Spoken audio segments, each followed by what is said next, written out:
derive conclusions based on their own fanciful misinterpretations of the Vedic roots.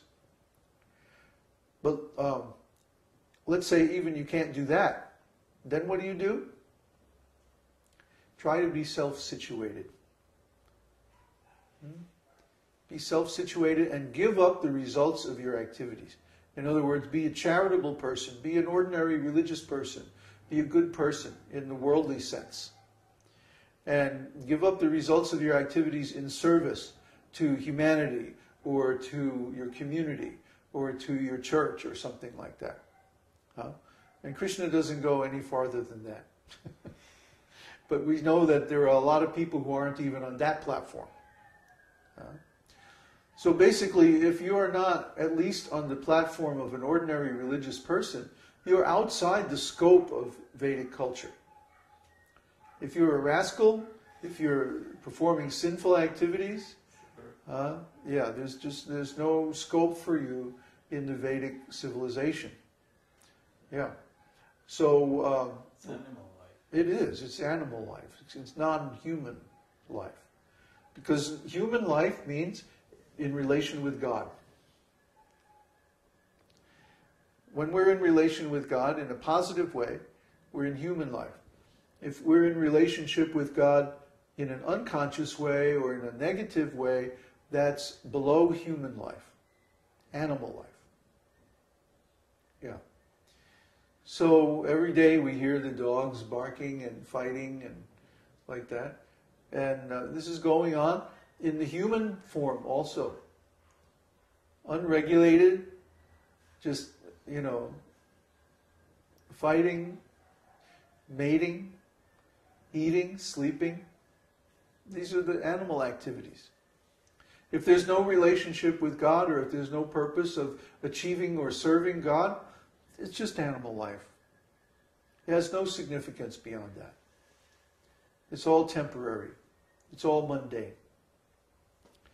So Lord Caitanya appeared to give this process of devotional service. But when he came, the whole world was full of nothing but mundane activities.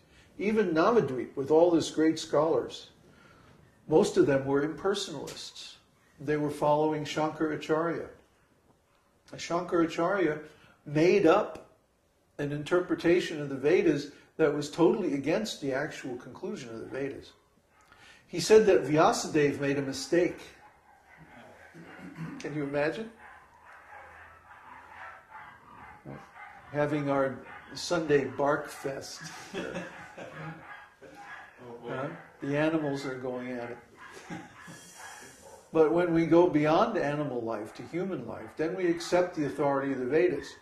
We accept that Vyasadeva, for example, is an incarnation of God. Vyasadeva wrote the Vedas. So how is it possible for Vyasadeva to make a mistake? It's not possible. Can't be possible.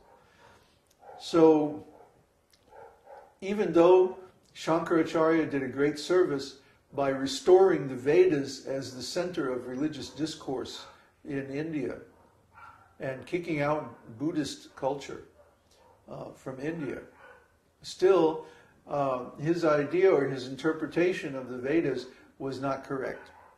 Because he was saying that we don't have to interpret the Vedas according to Vyasadeva's conclusion. We can interpret them according to any conclusion that we like. And what do we like? Oh, we want to be God. But this is the essence of material consciousness, is that we want to imitate God. We can't be God. That's foolish. If we were God, we would be God already. Because God is always God. There's no question of God falling down into the material world. That's ridiculous. God is all-powerful, all-knowing. How could God become subject to illusion? Everybody in this material world is illusioned. The four defects of material existence. We're in illusion. In other words, what we think is reality is not really reality. We have imperfect senses and minds. So we come to wrong conclusions all the time. We make mistakes. and we have the propensity to cheat. So all of these 4 defects are visible in Shankaracharya's philosophy. So Lord Chaitanya came into a situation where most of the scholars were following Shankara. They were following this impersonalist nonsense. And so he was feeling great compassion for the people that were deluded by this. And so in the beginning, he manifested himself as the greatest scholar. And his name was Vishvambhar. Vishvambhar means the maintainer of the world. So he was showing that, by his own example, one should become a follower of the Vedas, even if he's not on the exalted platform of devotional service. At least he should be following the Vedas and trying to understand them and accumulating knowledge about them. But then what happened? Lord Chaitanya's elder brother, Vishvarup, left and took sannyas. And then Lord Chaitanya's father left his body. So in Vedic society, when the father leaves the body, there's a ceremony called Shraddha that must be performed. And it's like the funeral offering, where one offers prasadam to Krishna in the name of the deceased relative. This keeps the relative from falling down into hell or into a ghostly body. Because simply offering prasadam is so beneficial that immediately it gives you the right to have human form of life. Just one time, one offering of prasadam. So just imagine what the result is of offering prasadam every day, day after day, and taking prasadam for years and years together. Just imagine what the result of that is. So Lord Chaitanya went to Gaya. And Gaya is a place of pilgrimage in Bihar state of India. And there's a very special place there where Lord Vishnu came and put his footprint in the rock.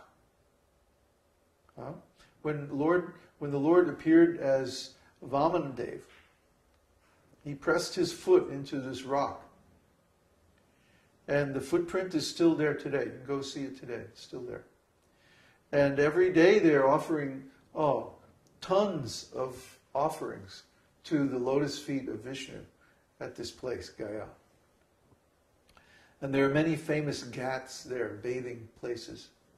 So Lord Chaitanya went with a few of his students, and he bathed at all the holy places, and he saw the lotus feet of Vishnu, and something very important happened. He met his guru.